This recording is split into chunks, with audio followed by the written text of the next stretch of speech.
سفر میں وہ گھوڑوں کی زینوں پہ سجدے، چٹانوں کی اونچی۔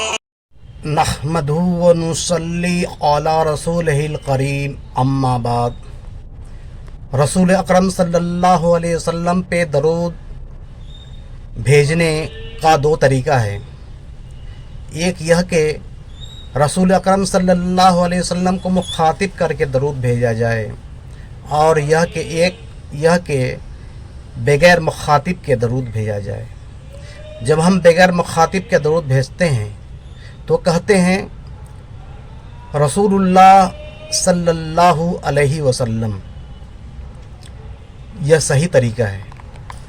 اور بعض لوگ کہتے ہیں صلی اللہ علیہ وسلم، یہ غلط ہے۔ اس کا معنی بدل جاتا ہے۔ اس کا معنی ہو جاتا ہے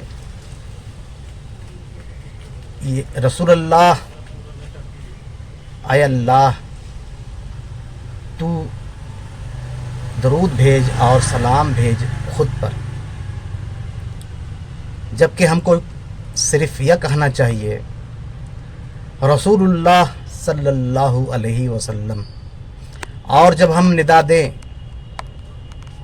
تو ہم کہیں یا رسول اللہ صلاۃ اللہ علیکہ۔ یہاں پہ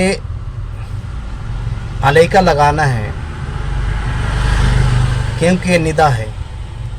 اگر یہاں پہ ہم کہتے ہیں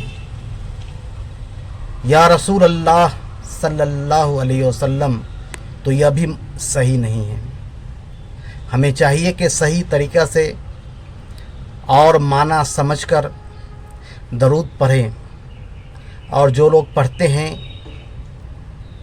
رسول اللہ صلی اللہ علیہ وسلم، ان کو چاہیے کہ تحقیق کریں اور جو صحیح طریقہ ہے اس طریقے پہ درود پڑھیں۔ وآخر الدعوانا الحمدللہ رب العالمین۔